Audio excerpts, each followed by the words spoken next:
গ্রামের মহিলাদের সব সময় রান্নার একটা বিষয় দেখেন, এই যে রান্না করতে বসছে। কি রান্না করতেছো? মুরগির মাংস রান্না করতেছি। মুরগির মাংস রান্না করতেছে। দেখেন দর্শক,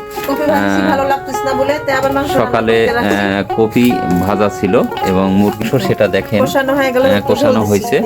তো আমাদের রান্না হয়তো তেমনটা ভালো নাও লাগতে পারে, তবে আমরা গ্রামের মানুষ, গ্রামের এমন ঐতিহ্য রান্না। আর শহরের মানুষ যারা, তারা রান্না করে অন্য স্টাইলে বা অন্যভাবে, সেটা আপনারা জানেন। আর গ্রামের মহিলারা এভাবেই রান্না করে থাকে। মাটি দিয়ে মাখা তাদের জীবন, এবং শহরের মানুষ থেকে একটু ভিন্ন, আলাদা।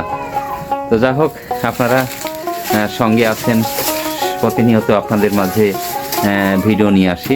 অবশ্যই পাশে থাকবেন, আমাদেরকে একটু সাপোর্ট করে যাবেন। ভিডিওগুলো ভালো লাগলে একটু শেয়ার করে দিবেন। আল্লাহ হাফেজ। পরবর্তী ভিডিওতে আবারও দেখা হবে আপনাদের মাঝে।